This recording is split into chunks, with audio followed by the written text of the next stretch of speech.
ative o sino das notificações. Olá, meus ilustres amigos e amigas, bem-vindos a mais um vídeo no canal Verdades Ocultas da Bíblia. Nós iremos reagir mais uma vez aqui no canal ao vídeo Cortes Estranha História, um corte do canal Estranha História do nosso querido historiador Henrique Caldeira, e ele estará respondendo ao seu inscrito a seguinte questão: o Deus do Antigo Testamento é o mesmo Deus do Novo Testamento? Será que é? Esse problema aí, né, que nós já vemos em Marcião ali, né, na teologia marcionita.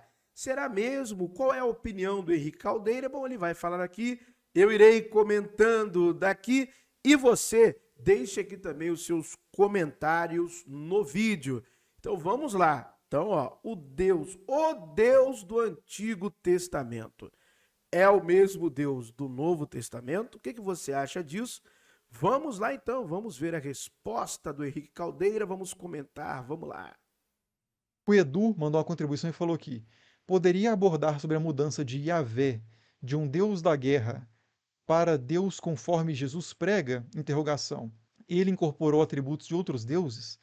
Baita canal. Valeu aí, Edu. Sobre a mudança de Yahvé como um Deus da guerra para para um Deus conforme Jesus prega, eu acho que você está partindo da premissa aí de que o Deus do Antigo Testamento é um Deus mais violento do que o Deus do Novo Testamento, né? Mas a gente discutiu isso aqui na live passada e depende.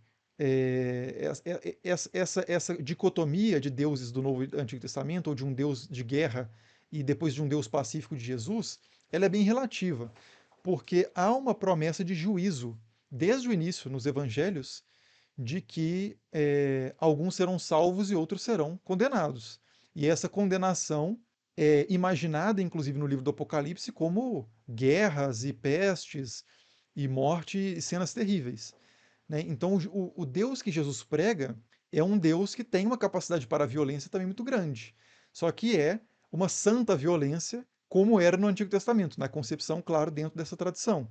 Então, assim, é, é a violência que vai criar um mundo justo por meio da aniquilação dos injustos. Essa visão realmente, ela, de maneira macro, ela predomina em todo o contexto bíblico, tanto veterotestamentário quanto neotestamentário. Mas a questão é o seguinte: nós vemos que na teologia dos escritos antes do exílio e também alguns escritos pós-exílio, esse ataque divino não era para uma, ou justiça divina, ataque não, vamos dizer assim, essa justiça divina no Antigo Testamento não era por uma questão de salvação da alma humana, era sempre em relação à posse da terra. Então, por exemplo, o dia da vingança do Senhor era o dia da destruição de Jerusalém por causa do pecado, da rebeldia, do afastamento do pacto, da aliança que Deus fez com o seu povo. Então, no Antigo Testamento, não há essa demanda de atos em direção aos ímpios, aos pecadores, por questão de uma salvação eterna. Não, nós vemos muito no contexto do Antigo Testamento a posse da terra, a prosperidade na terra, a segurança na terra, segurança contra as intempéries climáticas, as pragas nas colheitas, as invasões estrangeiras. O livro de Juízes, o tempo dos Juízes, perdão, em todo momento está tratando em grande parte o tema da invasão estrangeira. Então nós já começamos a ver uma mudança no livro do profeta Ezequiel, especificamente no capítulo 18, né? Começa ali com aquele tema: alma que pecar esta morrerá, e já vem, mas é pós-exílio, né? E aí já vem o entendimento de que pode haver alguma coisa, mas também está muito naquele contexto, né? De você ainda não enxergar uma questão de alma num lugar de condenação.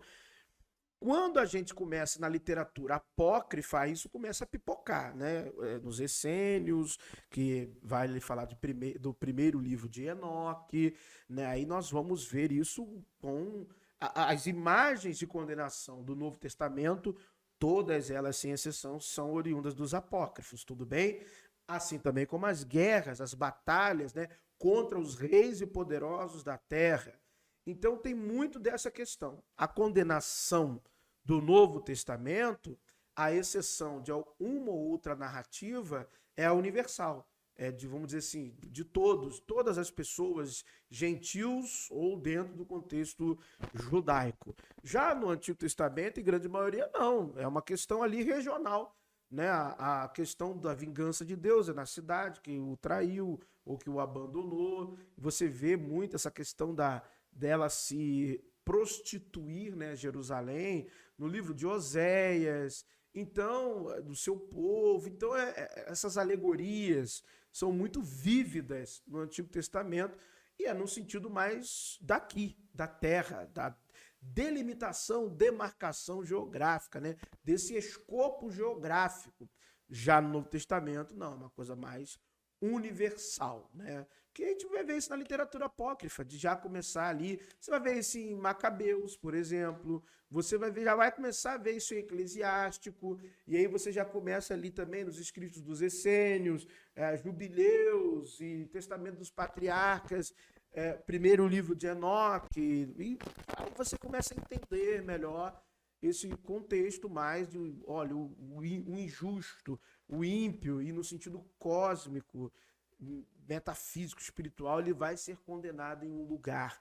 Já ali não, era a morte física, ir para o Sheol, e os abençoados ter a posse da terra. Então tem muito essa característica também de semelhança, né? Entre o que semelhança que eu digo assim, da própria linguagem do Antigo Testamento e de uma própria linguagem do Novo Testamento, ok? Aí só vai sobreviver os justos e a gente vai criar uma comunidade justa. Né? Quem assistiu Death Note sabe do que eu estou falando. Mas então, assim, o Deus do Antigo Testamento já é um Deus que é um Deus de guerra, mas é um Deus misericordioso também. O tema da misericórdia, o tempo da o tema da misericórdia, né? De Deus poderia destruir um povo injusto, mas ele poupa e dá uma nova chance. Isso aparece muito no Antigo Testamento também. O livro de Jonas, esse é o tema central do livro de Jonas, por exemplo. Então, os temas da misericórdia e da destruição, o tema da guerra e do perdão, isso está presente tanto no Novo quanto no Antigo Testamento. Né? Então, assim. O que me chama a atenção nestas literaturas, algumas dos profetas menores, e um conjunto de literaturas também que tem redação pós-exílica. Então, por exemplo, o livro de Isaías, né, ou Deutero Isaías, tem muitas redações ali que alguns salmos, por exemplo, algumas passagens de provérbios também, que parece já que a mente do autor do Antigo Testamento, dos escribas, melhor dizendo, já estão com uma ideia de Ahura Mazda, parece uma influência persa, porque Ahura Mazda ele surge no contexto literário já como alguém misericordioso, até nas inscrições mesmo, né, na cultura material das inscrições que citam Ahura Mazda na Pérsia, ele surge como já um Deus misericordioso, um Deus bondoso, um Deus de luz e compaixão. E a gente não vê isso em Javé. Javé é misericordioso e tem compaixão com o seu povo, não com a vida humana em geral, mas com o seu povo, com os seus escolhidos, o seu eleito, o seu ungido, e para o resto é faca, é muleira. Aí você tem essa redação já do livro de Jonas, e dessa misericórdia para com Nínive, e você já, mas não teve essa misericórdia para com os filisteus, por exemplo. Essa misericórdia não teve nem com os babilônicos em um primeiro momento de dizer isso. Claro, nós temos ali uma redação em pseudo-Jeremias, né, que seria Jeremias, dizendo Nabucodonosor meu servo. Né? A gente sabe que Jeremias 27 e Jeremias 29. Inclusive, eu vou fazer um vídeo novamente sobre isso, porque a Érica faz uma abordagem muito interessante de um achado arqueológico. E esse achado que a Érica comenta, vou fazer esse vídeo na semana que vem, ele casa certinho com o texto do livro do profeta Jeremias. Ou seja, sei não, esse cativeiro babilônico aí tem coisas a revelar que às vezes passa desapercebido ao leitor bíblico. Então, esse Javé, ele é um Frankenstein, né? Ele é a fusão de vários deuses ali da cultura da antiga Canaã, do antigo Oriente Próximo. Ele vai absorvendo características e me parece que mais adiante ele absorve essas características de Ahura Mazda. Lembrando, nós temos cultura material, nós temos evidência arqueológica, inscrições falando de Ahura Mazda como um deus sábio, um deus bondoso e por aí vai. E aí nós temos isso no Avesta também. Então, ainda que sejam alguns textos, né, podem ser tardios, falando desse amor e misericórdia de Ahura Mazda, e nós vamos trabalhar isso no canal O Zoroastro, nós temos inscrições falando dele bem ali do século VI, século V, século IV antes de Cristo. Então não tem como a gente brigar com evidência arqueológica, com cultura material, tá bom? Vamos lá então. Eu não vejo uma diferença tão grande do Yahvé guerreiro que se mantém e depois muda com Jesus. O que a gente tem é um Yahvé de textos mais antigos do Antigo Testamento, que a compreensão dele já vai mudando dentro do Antigo Testamento, a Isso. partir de influências de outras culturas e também a partir da vivência de outras realidades políticas, sociais, econômicas, Perfeito. que acabam mudando a imaginação sobre Deus, sobre culto, sobre o sagrado e coisa do tipo. E o Deus de Jesus, a opinião de Jesus, ou a versão de Jesus de Yahvé, é mais uma de várias versões de Yahvé que existiram ao longo do tempo e foram reconhecidas como sendo o mesmo Deus, ainda que você veja esse Deus por diferentes óticas, né?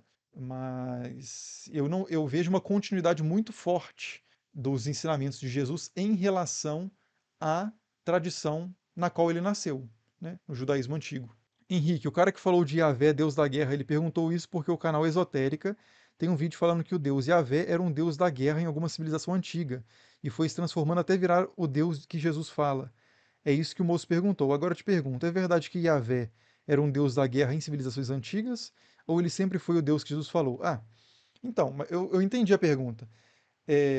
A questão é que o Yahvé da Bíblia, se a gente for pegar as primeiras menções a Yahvé que a gente tem, ela está num contexto de guerra, né? Que é a Estela Moabita, a palavra Yahvé que a gente encontra pela primeira vez, o tetragrama, né? As 4 letrinhas lá em paleo-hebraico, a gente encontra na Estela Moabita, um documento do 9º século antes de Cristo, que é um texto sobre guerra. Na Estela Moabita, os moabitas estavam sendo oprimidos pelos israelitas, Isso. e aí depois eles vencem uma guerra, né? E conseguem se desvencilhar dessa dominação. Nos textos antigos, quando a gente vê Yahvé em ação, por exemplo, no Gênesis, no Êxodo mais ainda, né? E depois nas guerras de conquista ali de Canaã, na invasão de Canaã, no domínio de Canaã, como queira chamar, em Josué, em Juízes, né? Em Josué, Juízes e por aí vai, Deus sempre está presente nas guerras.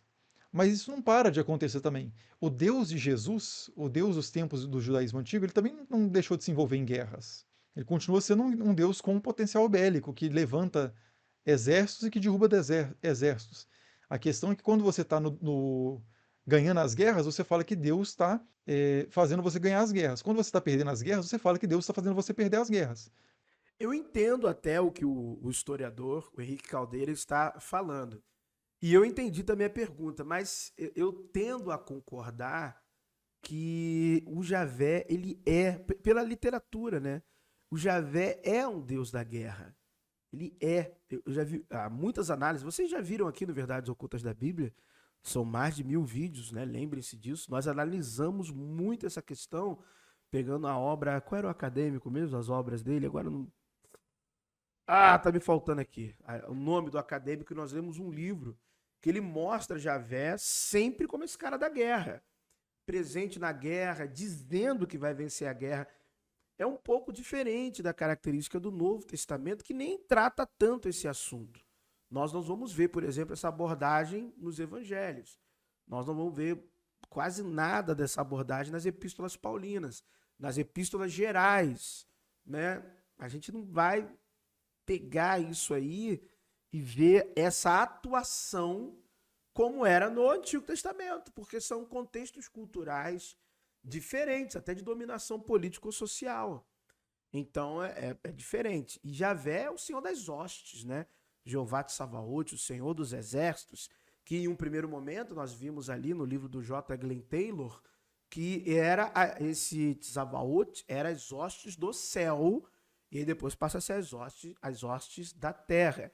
A primeira menção e uma inscrição, né, que vai se assemelhar àquela linguagem ali, né, do hebraico, paleo-hebraico, é a Estela Moabita. Mas lembre-se que nós temos duas inscrições no Egito com a menção de Yahweh, que na verdade é Yavá, que é a inscrição de Soleb, do templo de Soleb, e a inscrição de Amara Oeste. Então nós temos esses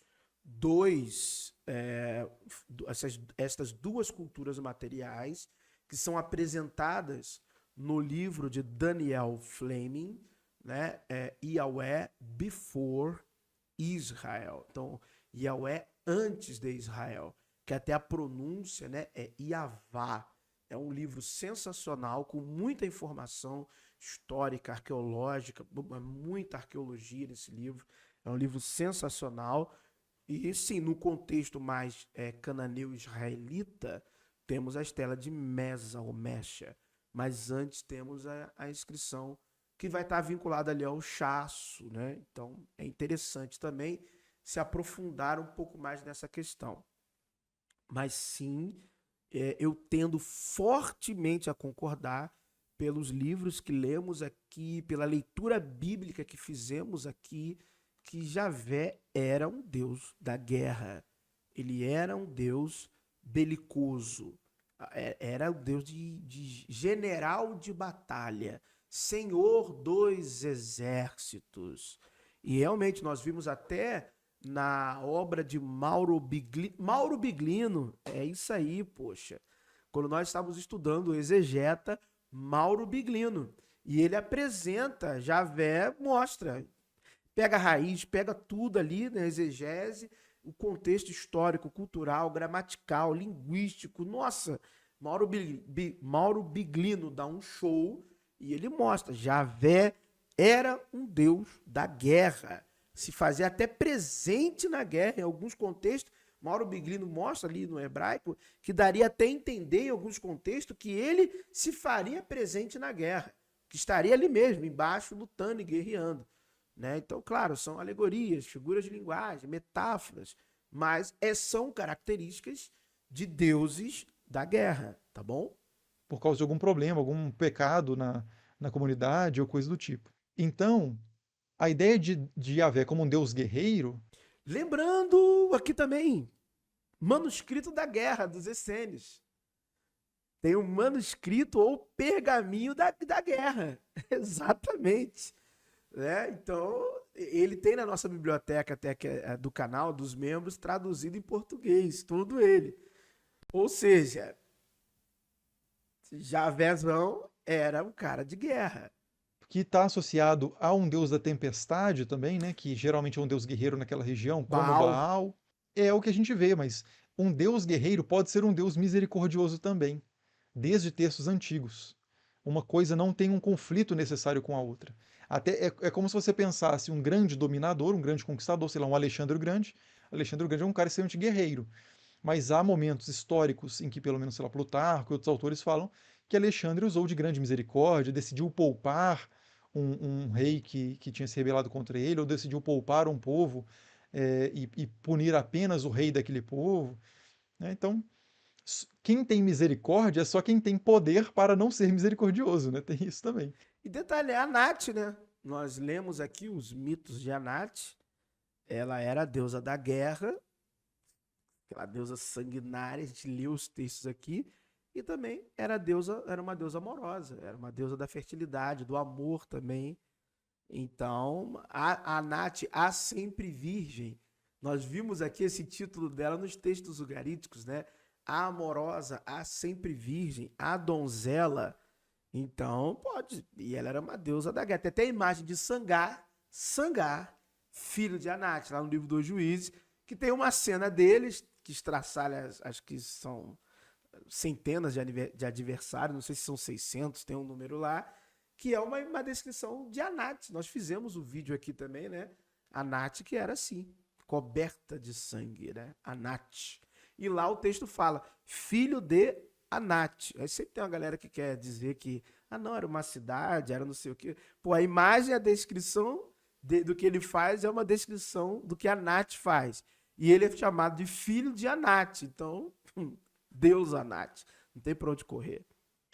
Você falar que uma pessoa que não poderia fazer nada com você e não fez, foi misericordiosa? Não, ela só não podia fazer nada mesmo. Agora, quando você pode arrebentar com todo mundo e não faz, aí você é misericordioso. Então não são coisas que são contraditórias. Quer dizer, são coisas que podem ser contraditórias, mas são comportáveis dentro de uma mesma personalidade de vida. Valeu, pessoal. Então nós assistimos aí ao vídeo do historiador Henrique Caldeira, canal Cortes Estranha História. Tem o canal também Estranha História. Então, muito interessante, né, a abordagem que ele fez. Concordo, muito boa a sua análise. Eu apenas complementei com algumas informações. E aí, gostou do vídeo? Dá o feedback aqui nos comentários, tá bom? Fala aí quem que você quer que eu reaja. Só não dá para reagir, né, ao arqueólogo lá, que ele cepa aqui o canal, né? Com ele só pode concordar, não pode discordar, não. Mas o Henrique aqui só fala coisas assertivas, imparciais e honestas sobre questões bíblicas, então é muito tranquilo reagir ao conteúdo dele, né? Não concordo porque simplesmente partilhamos das mesmas ideias, mas porque academicamente é o que temos evidenciado, são muitas das coisas que ele traz no canal dele e que eu também trago aqui no canal Verdades Ocultas da Bíblia. Muito obrigado por terem assistido a mais este vídeo no canal. Que o verdadeiro Deus abençoe a todos. Respira, meu amigo ateu. Então, se você não crê em um Deus, que a sorte e a fortuna lhe acompanhe. É o que eu desejo do fundo do meu coração. Valeu, pessoal. Um abraço. Tchau.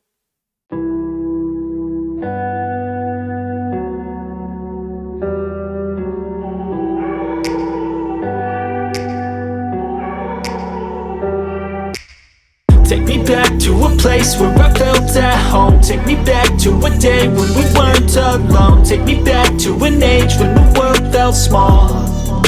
Way back before we blew it all. Take me